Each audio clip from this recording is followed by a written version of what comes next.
ప్రభునందు ప్రియులారా, ప్రియా దేవుని బిడ్డలారా, ప్రభునామములో మీ అందరికీ కూడా శుభాభివందనాలు తెలియజేస్తున్నాను. ప్రియులారా, ఈరోజు 5వ తారీఖు 7వ నెల 2026వ సంవత్సరం ఆదివారం నాడు దేవుడు తన యొక్క వాక్యాన్ని ధ్యానించడానికి ఇచ్చినటువంటి కృపను బట్టి దేవునికి స్తుతులు స్తోత్రాలు చెల్లిస్తున్నాను.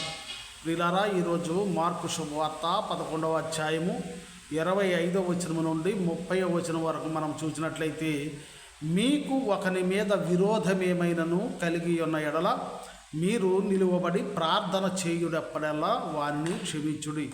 అప్పుడు పరలోకమందున్న మీ తండ్రియు మీ పాపములు క్షమించును. మీరు క్షమింపని ఎడల పరలోకమందుండు మీ తండ్రియు మీ పాపములు క్షమింపడు అని కూర్చబడి ఉన్నది. వారు యెరూషలేమునకు తిరిగి వచ్చిరి. ఆయన దేవాలయంలో తిరుగుచుండగా ప్రధాన యాజకులను శాస్త్రులను పెద్దలను ఆయన యొద్దకు వచ్చి, నీవు ఏ అధికారము వలన ఈ కార్యములు చేయుచున్నావు? వీనిని చేయుటకు ఈ అధికారము నీకెవడిచ్చనని అడిగిరి. అందుకు యేసు, నేనును మిమ్మును ఒక మాట అడిగేదను, నాకు ఉత్తరమీయుడి. అప్పుడు నేను ఏ అధికారము వలన వీటిని చేయుచున్నానో అది మీతో చెప్పుదును. యోహాను ఇచ్చిన బాప్తీసము పరలోకము నుండి కలిగినదా, మనుషుల నుండి కలిగినదా? నాకు ఉత్తరమీయుడని చెప్పెను. ప్రియులారా, మరి ఈరోజు దేవుడు తన పవిత్ర వచనములతో ఈ విధంగా చెబుతున్నాడు. మీరు ప్రార్థన చేసేటప్పుడు ఎవరి మీదైనా విరోధము కలిగి మీరు ప్రార్థన చేసిన ఎడల దానికి ప్రతిఫలం ఉండదు కనుక, దానిని నేను అంగీకరించను కనుక, మీరు ఎవరి మీదైనా కానీ మీరు విరోధంగా ఉన్నట్లయితే, ఎవరి మీదైనా కానీ ద్వేషాన్ని పెంచుకున్నట్లయితే, ఎవరి మీదనైనా కానీ పగను పెంచుకున్నట్లయితే, వాటిని విడిచిపెట్టి వారిని గురించి ప్రార్థన చేయండి, వారిని క్షమించండి అని దేవుడు చెబుతున్నారు. మరి దేవుడు కూడా ఈ లోకానికి ఆ శాంతిని మనకు అనుగ్రహించడానికి ఆయన ఈ లోకానికి వస్తూ ఉన్నట్లుగా మనం ఈరోజు మొదటి పట్టణంలో జకర్యా గ్రంథము 9వ అధ్యాయం 9-10 వచనాలు చూసినట్లయితే మనం చూడవచ్చు. సియోను నివాసులారా బహుగా సంతోషించుడి, యెరూషలేము నివాసులారా ఉల్లాసముగా ఉండుడి. నీ రాజు నీతిపరుడును రక్షణ గలవాడును దీనుడునై గాడిద పిల్లను ఎక్కిని యొద్దకు వచ్చుచున్నాడు. ఎఫ్రాయిములో రథములు లేకుండా నేను చేసేదను, యెరూషలేములో గుర్రములు లేకుండా చేసేదను, యుద్ధపు విల్లు లేకుండా పోవును. నీ రాజు సమాధాన వార్త అన్యజనులకు తెలియజేయును. సముద్రము నుండి సముద్రము వరకు, యూఫ్రటీసు నది మొదలుకొని దిగంతము వరకు అతడు ఏలును అని చెప్పబడుతుంది. ప్రియులారా, మరి అప్పటి వరకు కూడా ఇజ్రాయేలు రాజ్యములోను దేశమంతా కూడా యుద్ధాలు జరిగిస్తూ మరి వారు ఉన్నటువంటి సమయంలో దేవుడు వారికి ఈ మాటను చెబుతూ ఉన్నాడు. మీరేమీ కూడా మరి యుద్ధ కలవరము చేత మీరు బాధపడుతున్నారేమో, ఒకరికొకరు విరోధముగా ఉండటం వల్ల మీరు బాధపడుచున్నారేమో. మీరు బాధపడకండి. నాకు నేనుగా తగ్గించుకొని మీ మధ్యకు రాబోతున్నాను. నేను వచ్చినప్పుడు మీలో రథములు, అదే 10వ వచనములో, ఎఫ్రాయిములో రథములు లేకుండా చేసేదను, యెరూషలేములో గుర్రములు లేకుండా చేసేదను, యుద్ధపు విల్లు లేకుండా పోవును అని చెప్తున్నాడు. ప్రియులారా, రథములు కానీ యుద్ధ పరికరాలు కానీ మరి ఆనాడు గుర్రములపై వారు యుద్ధానికి వెళ్ళేవారు, సైన్యమంతా కూడా, అవి లేకుండా చేస్తాను. మీ రాజు సమాధాన వార్తను మీ అందరికీ కూడా చెప్పడానికి వస్తున్నాను అని చెప్తున్నాడు. ప్రియులారా, యుద్ధాలు జరగడానికి మరి మనుష్యుల మధ్య ఉన్నటువంటి వ్యతిరేక భావము, ఒకరిని తప్పును ఒకరు క్షమించకుండా ఒకరిపై ఒకరు ద్వేషమును కలిగి ఉండటమే ఈ యుద్ధాలకు కారణము గనుక, ఆ ద్వేషాన్ని పోగొట్టడానికి మనిషికి ఉన్నటువంటి మరి విరోధాన్ని తొలగించడానికి, శాంతిని నెలకొల్పటానికి నేను ఈ లోకానికి రాబోతున్నాను అని చెప్తున్నాడు. నేను వచ్చినప్పుడు గుర్రాలతోటి మరి ఆయుధాలతోటి పని లేదు, పని లేకుండా మీ మధ్య సమాధానాన్ని కలుగ చేయటానికి నేను రాబోతున్నాను అని చెప్తున్నాడు.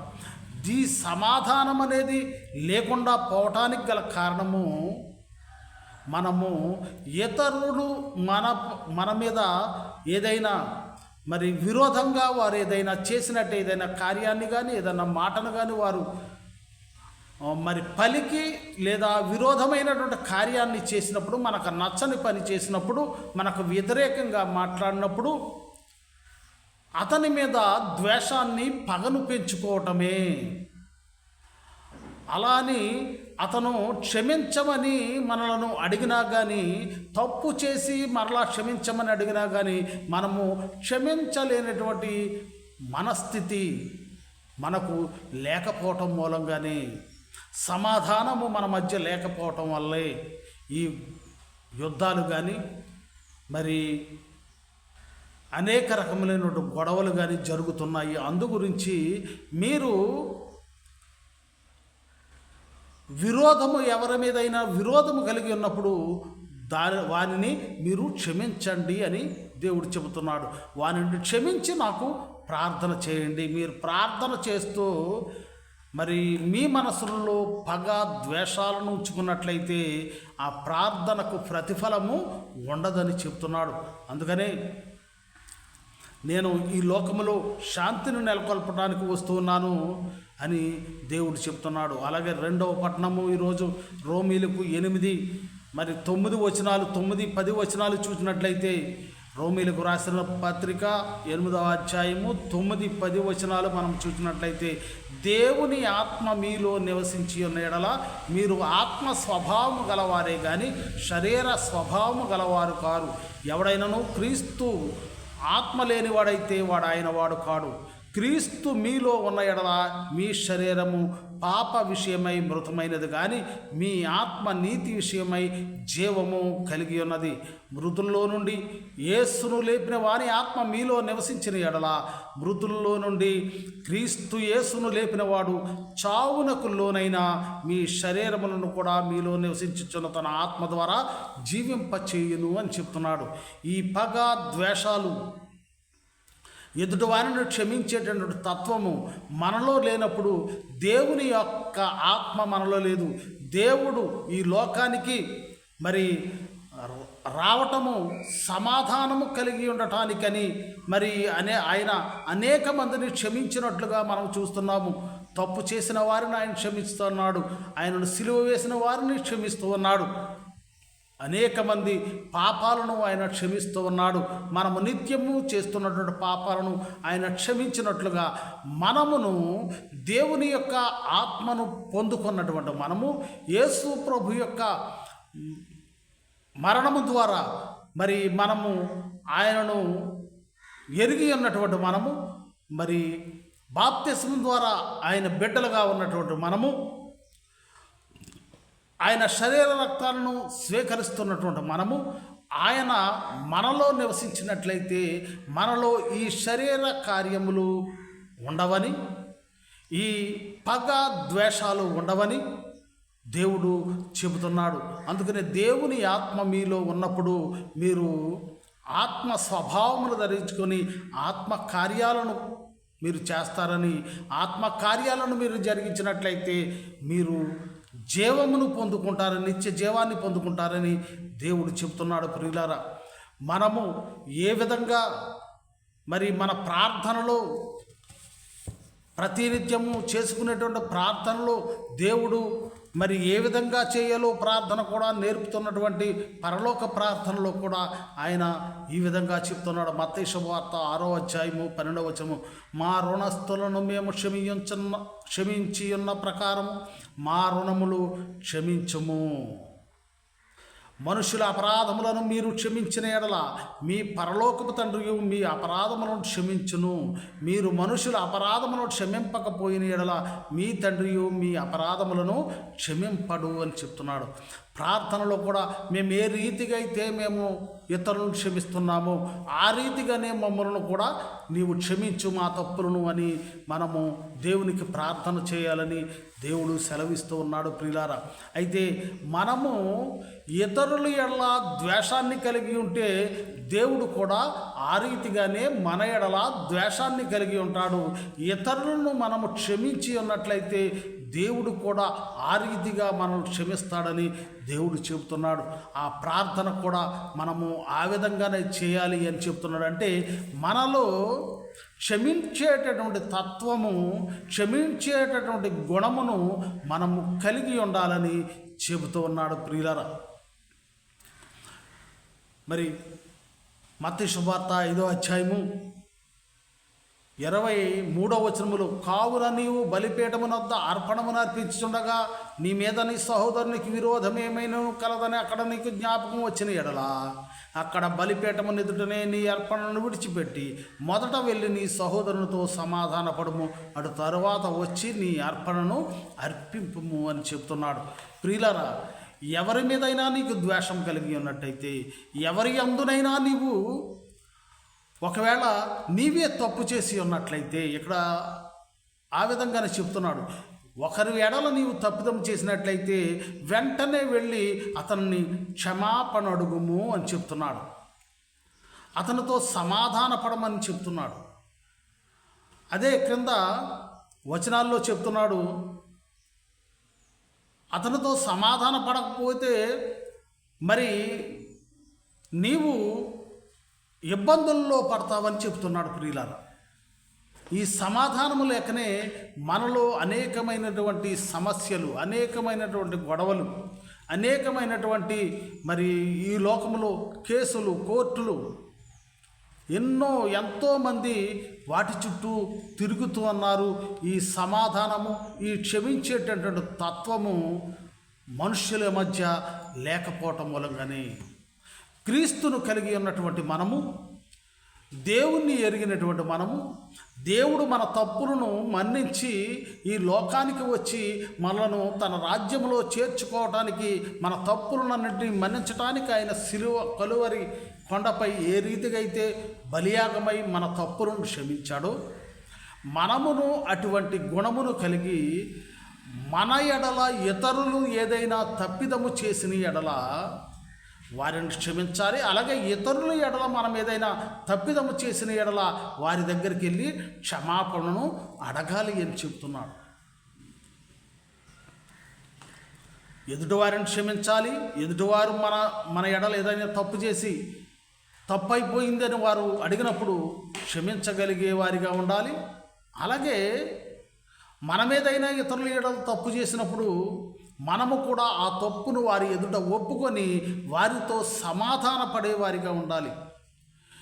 ఇటువంటి గుణమును కలిగి ఉండమని దేవుడు చెబుతున్నాడు. దేవుడు ఈ వార్తను ఎరిగించటానికే ఈ లోకానికి వచ్చాడు. ఆయన ఆత్మను ఆయన విశ్వసించినటువంటి మనము, ఆయన ఆత్మ మనలో నివసించాలి అని అంటే మనం ఈ కార్యాన్ని తప్పకుండా చేయాలి. ఏ కార్యము? ఎదుటి వారిని నీ ఎదుట నీకు అపకారం చేసిన వారిని నీవు క్షమించగలిగేటువంటి గుణము, నీవెవరికైనా అపకారం చేసినట్లయితే నీవు వాని దగ్గర క్షమాపణ పొందడానికి నీ తప్పును ఒప్పుకొని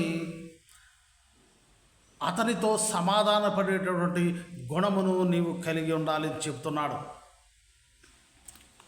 మరి అయితే యేసు ప్రభు వారి శిష్యుడు పేతురు గారు, నా సహోదరుడు ఎవరైనా తప్పు చేస్తే క్షమించమని నీవు అంటున్నావు, ఎన్నిసార్లు క్షమించాలి?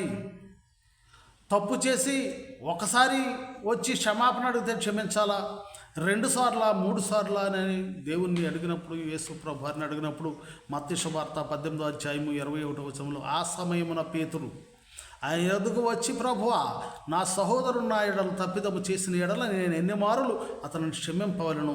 7 మారుల మట్టుగా అని అడిగాను. అందుకు యేసు అతనితో ఇట్లను, 7 మారుల మట్టుకే కాదు, 70 ఏళ్ల మారుల మట్టుకని నీతో చెప్పుచున్నాను అని చెప్పబడుతుంది ప్రియులారా. దాని గురించి ఒక ఉపమానాన్ని కూడా మనకు చెప్పినట్లుగా మనం చూస్తున్నాం ప్రియులారా. మరి అటువంటి క్షమాగుణమును మనం కలిగి ఉండాలని, అలాగే తప్పును ఒప్పుకునేటటువంటి గుణమును మనలో కలిగి ఉండాలని చెప్తున్నాడు. అలాగే పౌలు గారు కూడా కొలస్సీలకు 3:13 చెప్తాడు, ఎవడైనను తనకు హాని చేసినని ఒకడు అనుకొనిన ఎడల ఒకనినొకడు సహించుచు ఒకనినొకడు క్షమించుడి, ప్రభువు మిమ్మును క్షమించిన లాగున మీరును క్షమించుడి, వీటన్నిటిపైన పరిపూర్ణతకు అనుబంధమైన ప్రేమను ధరించుకొనుడి. క్రీస్తు అనుగ్రహించు సమాధానము మీ హృదయములలో ఏలుచుండనీయుడి, ఇందుకొరకే మీరొక్క శరీరముగా పిలువబడితే మరియు కృతజ్ఞులై ఉండుడి అని చెబుతూ ఉన్నాడు. ప్రియులారా, మీరు ఒకరినొకడు క్షమించుకునేటటువంటి తత్వము మీలో ఉండాలని చెప్తున్నాడు. ఈ తత్వము క్రీస్తును అనుసరిస్తున్నటువంటి, క్రీస్తును నమ్మినటువంటి, యేసుక్రీస్తును నమ్మి విశ్వాసముంచి ఆయన నామంలో బాప్తిసం పొందినటువంటి మనము, ఆయన శరీర రక్తాలను స్వీకరిస్తున్నటువంటి మనము క్షమించేటువంటి గుణమును కలిగి ఉండాలని చెబుతూ ఉన్నాడు. మరి ఈరోజు క్రైస్తవులు అన్నట్టు మనము ఈ విధముగా ప్రవర్తిస్తున్నామా అనంటే అసలు క్షమించేటటువంటి తత్వము మనలో లేదు, సమాధాన పడేటటువంటి తత్వము మనలో లేదనే చెప్పాలి. అందుగురించే ఈ క్రైస్తవ్యము చిన్న భిన్నమై ఒక సంఘం అంటే ఒక సంఘానికి, ఒక బోధకుడు అంటే మరొక బోధకునికి విభేదాలు కలిగి ఇన్ని సంఘాలుగా ఇంతమంది సేవకులు, మరి ఇన్ని చర్చిలు ఏర్పడుతున్నాయి. ప్రియులారా, క్రీస్తునందు లేనటువంటి వారికి తెలియదు కనుక వారిని గురించి నేను మాట్లాడటం లేదు. క్రీస్తును తెలిసినటువంటి మనము, దేవుడంటే భయభక్తులు కలిగినటువంటి మనము ఈ శాంతి సమాధానాలను కలిగి ఉంటున్నామా? ఇతరులను క్షమించేటటువంటి వారిగా మనం ఉంటున్నామా?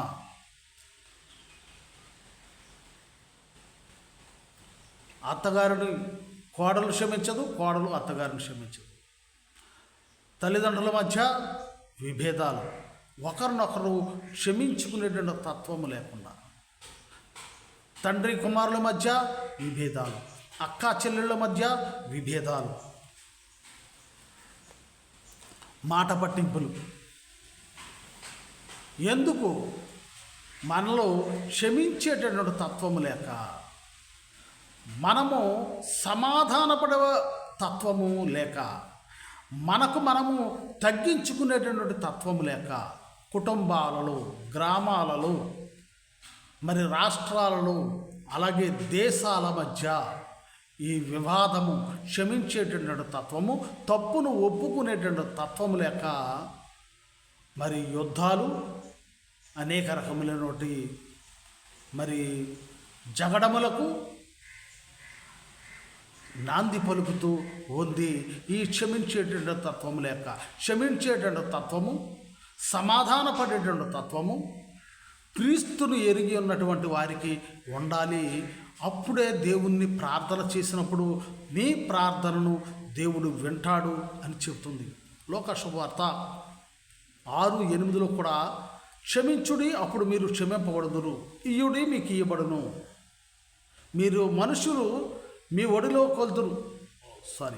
మీరు ఏ కొలతలతో కొలుతురో ఆ కొలతలతోనే మీకు మరలా కొలువబడనని చెప్పెను. మనం ఏదైతే చేస్తామో అదే దేవుడు మన పట్ల జరిగిస్తాను అని దేవుడు ఖచ్చితంగా చెప్తున్నాడు. ప్రియులారా, మరి ఆ రీతిగా మనము క్షమించిన ఎడల మన పాపాలను కూడా మన ఎడల చేసినటువంటి తప్పిదాలను క్షమించే వారిగా ఉంటే, మనము చేసేటటువంటి తప్పిదాలను దేవుడు క్షమించడానికి సిద్ధముగా ఉన్నట్లుగా మనం చూడవచ్చు. ఇర్మియా గ్రంథము 33వ అధ్యాయము 8వ వచనం, వారు నాకు విరోధముగా చేసిన పాప దోషము నిలువకుండా వారిని పవిత్రపరుతును, వారు నాకు విరోధముగా చేసిన దోషములన్నిటినీ తిరుగుబాటులన్నిటినీ క్షమించెదను. భూజనులందరి ఎదుట వారు నాకు ఇష్టమైన పేరుగాను స్తోత్ర కారణముగాను ఘనతాస్పదముగాను ఉందురు. నేను వారికి చేయు సకల ఉపకారములను గూర్చిన వర్తమానమును జనులు విని నేను వారికి కలుగజేయు సమస్త క్షేమమును బట్టి సమస్తమైన మేలును బట్టి బయటపడుచు దిగులు నొందుదురు. దేవుడు మన యొక్క దోషాలన్నింటినీ క్షమిస్తాడట, మనం ఎదుటివారి దోషాలను క్షమించినప్పుడు. మరి దేవుడు కూడా క్షమించడానికి ఎప్పుడూ సిద్ధంగానే ఉంటాడు. క్షమించుట యందును కనికరము చూపుటి యందును ఆయన సంతోషపడతాడట. మేకా గ్రంథము 7వ అధ్యాయము 18వ వచనములో చెప్తున్నాడు, ఆయన స్వాస్థ్యములో శేషించిన వారి దోషమును పరిహరించి వారు చేసిన అతిక్రమముల విషయమై వారిని క్షమించు దేవుడైన నీతో సముడైన దేవుడున్నాడా? ఆయన కరికము చూపుటి యందు సంతోషించేవాడు గనుక నిరంతరము కోపమంచడు. ఆయన మరలా మన యందు జాలిపడును, మన దోషములను అణిచివేయును, మన పాపములన్నిటినీ సముద్రపు అగాధములో నీవు పడవేతువు అని దేవుడు చెబుతూ ఉన్నాడు. ప్రియులారా, మరి ఆయన మన యొక్క పాపాలను క్షమించడానికి, మన ఎడల కనికరాన్ని చూపడానికి ఆయన సంతోషిస్తూ ఉంటాడట. నా బిడ్డ మరి తిరిగి వచ్చాడు, నా బిడ్డ తప్పు తెలుసుకుని నా దగ్గరకు వచ్చాడు అని ఆయన ఎంతగానో సంతోషిస్తాడని దేవుని యొక్క వాక్యం సెలవిస్తుంది. ప్రియులారా, దేవుడు మన తప్పులను క్షమించాలని మనం ఏ రీతిగా అయితే కోరుకుంటూ దేవునికి ప్రార్థన చేస్తూ ఉంటామో, అలాగే ఇతరులు మన ఎడల చేసినటువంటి తప్పిదాలను మనము మన్నించేవారిగా ఉండాలి. మరి ఆ విధముగా తనను చంపటానికి ప్రయత్నించినటువంటి అన్నలను క్షమించినటువంటి యేసేపును గూర్చినటువంటి మాటను మనము స్మరించుకుందాం. ప్రియులారా, అటువంటి క్షమా గుణమును మనము కలిగి ఉండాలని దేవుడు చెప్తున్నాడు. మరి యాకోబుకు 12 మంది కుమారులు, ఆదికాండము 37వ అధ్యాయము 2వ వచనము నుండి 5వ వచనం వరకు చూసినట్లయితే, యాకోబు వంశావళి ఇది. యోసేపు 15 వాడై తన సహోదరులతో కూడా మందరం మేపి చుండెను. అతడు చిన్నవాడై తన తండ్రి భార్యలైన బిల్హా కుమారుల యొద్దను జల్ఫా కుమారుల యొద్దను ఉండెను. అప్పుడు యోసేపు వారి చెడుతనమును గూర్చిన సమాచారము వారి తండ్రి యొద్దకు తెచ్చుచుండువాడు. 4వ వచనము, అతని సహోదరులు తమ తండ్రి అతనిని తమ అందరికంటే ఎక్కువగా ప్రేమించడం చూచినప్పుడు వారు అతని మీద పగబట్టి అతని క్షేమ సమాచారమైనను అడుగకపోయిరి. 5వ వచనము, యోసేపు ఒక కలకని తన సహోదరులతో తెలియజెప్పగా వారు అతని మీద మరీ పగబడ్డారు. ఇక్కడ యాకోబు 12 మంది కుమారులు, 12 మంది కుమారులలో చిన్నవాడు, మరి 11వ కుమారుడు యోసేపు మరి 12 ఏళ్ల ప్రాయంలో యోసేపు మరి అన్నలు చేస్తున్నటువంటి తప్పుడు పనులను గూర్చి తండ్రికి తెలియజెప్పడం మూలంగా మరి అన్నలు యోసేపు మీద పగబట్టినట్లుగా మనం చూడవచ్చు. వారు తప్పులు చేస్తున్నారు, ఆ తప్పును తప్పు అని చెప్పడం వారికి నచ్చటం లేదు. వారితో కలిసి తప్పు చేసే వాడిగా ఉండాలని వారు కోరుకుంటున్నారు. కానీ మరి యోసేపు ఆ విధంగా చేయకపోవటం వలన యోసేపుపై పగబట్టి యోసేపును వారు మరి మందను మేపుచుండగా యోసేపు వారికి మరి కొన్ని ఆహార పదార్థాలు తీసుకువెళ్ళినప్పుడు మనం ఈ ఆదికాండము 37వ అధ్యాయము అదంతా కూడా మనం చూసినట్లయితే మరి యోసేపు మందను కాయిచున్నటువంటి వారి సహోదరి యొద్దకు వారిని చూడటానికి, పరామర్శించడానికి, వారు ఎలా ఉన్నారో చూడటానికి, అలాగే వారికి కొన్ని తినుబండారాలను వారు యోసేపు పట్టుకు వెళ్ళినప్పుడు యోసేపును చూచి వారు ఏమనుకుంటున్నారు? ఆదికాండం 37వ అధ్యాయము, యోసేపు తన సహోదరుల యొద్దకు వచ్చినప్పుడు వారు యోసేపు అంగీని అతడు తొడుకుని ఉండిన ఆ విచిత్రమైన నిలువుట అంగీని తీసివేసి అతన్ని పట్టుకొని ఆ గుంటలో పడదోసిరి. ఆ గుంట వట్టిది, అందులో నీళ్లు లేవు. ప్రియులరా, మరి యోసేపును వారు చూచి మరి అతనిని ఒక గుంటలో నీళ్ళు లేనటువంటి గుంటలో పడద్రోసారు. పడద్రోయటమే కాకుండా మరి చంపటానికి ప్రయత్నిస్తున్నప్పుడు యోధా వారిని వారించి, మరి మన సహోదరుని చంపితే మనకేమొస్తుంది, అటుగా మరి కొంతమంది ఇష్మాయేలీయులు వెళుతూ ఉన్నారు, వారికి అమ్మి వేద్దామని చెప్పి యోసేపును ఆ గుంతలో నుండి తీసి వారికి అమ్మి వేసినప్పుడు యోసేపు ఐగుప్తుకు కొనిపోబడతాడు. ప్రియులారా, ఐగుప్తుకు కొనిపోబడి ఉన్న తర్వాత అక్కడ మరి పోతీఫర్ ఇంటిలో అతను ఉన్నప్పుడు దేవుడు అతనిని బట్టి ఆ ఇంటిని ఆశీర్వదించినప్పుడు పోతీఫర్ భార్య యోసేపుపై కన్ను వేసినప్పుడు ఇదంతా కూడా మనం చాలాసార్లు విని ఉన్నాం. ప్రియులారా, అతన్ని చెరసాలలో వేశారు.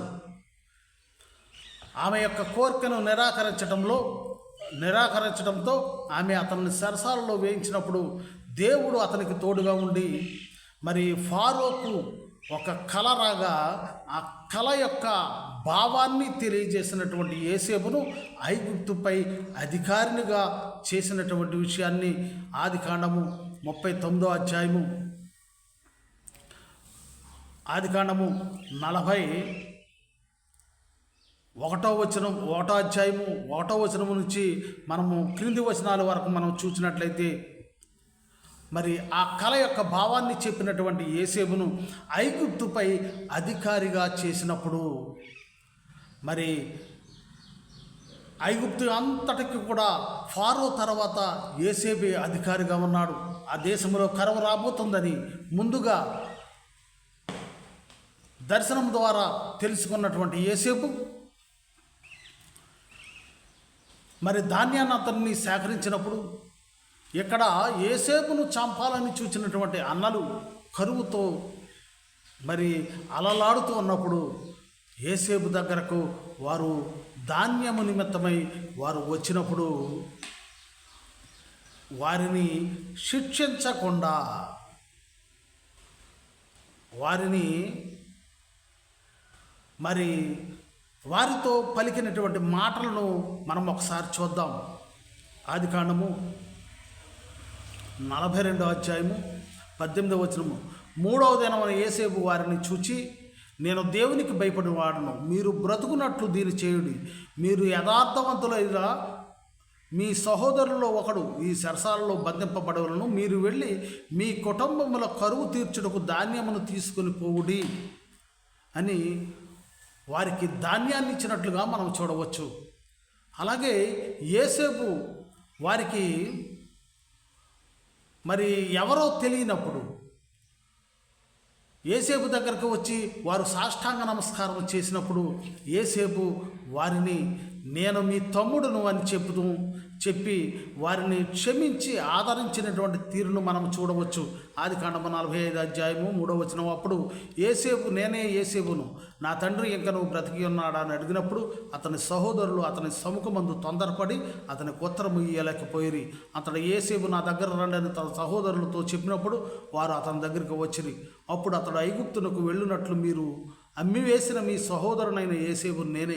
అయినను నేనిక్కడికి వచ్చినట్లు మీరు నన్ను అమ్మివేసినందుకు దుఃఖపడకుడి, అది మీకు సంతాపము పుట్టనీయకుడి. ప్రాణరక్షణ కొరకు దేవుడు మీకు ముందుగా నన్ను పంపించెను. 2 సంవత్సరం నుండి కరువు దేశములో నున్నది, సేద్యమైనను కోత అయినను లేని సంవత్సరంలో ఇంకను 5 వచ్చును. మిమ్మను ఆశ్చర్యముగా రక్షించి దేశములో మిమ్మను శేషముగా నిలుపుటకు ప్రాణములతో కాపాడుటకును దేవుడు నన్ను పంపించను. కాబట్టి దేవుడే కానీ మీరు నన్ను ఎక్కడికి పంపలేదు. ఆయన నన్ను ఫారోకు తండ్రిగాను, ఆయన ఇంటి వారికి అందరికీ ప్రభువుగాను, ఐగుప్తు దేశమంతటికి ఏలికగాను నియమించను అని సహోదరులతో చెప్తున్నాడు.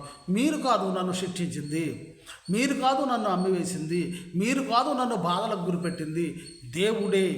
రాబోయేటటువంటి ఈ ఉపద్రవాన్ని నుండి తప్పించబడడానికి దేవుడే నన్ను ఇక్కడకు రప్పించాడు కనుక మీ మనస్సులను బాధపడనీయకుడి అని వారిని ఓదార్చినటువంటి విధమును, వారిని క్షమించి ఆదరించినటువంటి విధమును మనము చూసినట్లయితే యోసేపు తనను చంపటానికి తనను నిర్మూలము చేయడానికి చూచినటువంటి అన్నలను క్షమించినటువంటి గుణమును మనమును కలిగి ఉండాలి. సామెతల గ్రంథము 19వ అధ్యాయము 11వ వచనములో ఒకనికి సుబుద్ధి వానిని దీర్ఘశాంతమునిచ్చును, తప్పులు క్షమించుటట్టు వానికి ఘనతనిచ్చును అని చెప్పినట్లుగా యోసేపుకు దేవుడు క్షమించేటువంటి గుణమును ఇవ్వటం మూలంగా మరి అతనికి ఘనత ఇచ్చినట్లుగా, ఆ గుణమును కలిగి ఉండటం మూలంగా అతనికి ఘనతని ఇచ్చినట్టుగా మనం చూడవచ్చు ప్రియులారా. అట్టి విధంగా నీవు నేను కూడా ఇతరులను మన్నించే విధముగా దేవుడు ఏ రీతిగా అయితే మనల్ని మన్నించాడో ఆ విధముగా ఇతరులను మన్నించే విధంగా ఉండాలని దేవుని యొక్క వాక్యం సెలవిస్తుందో కనుక అట్టి విధంగా జీవించుదాం. దేవుడి కొద్ది మాటల్లో దీవించినగాక. అందరికీ వందనాలు.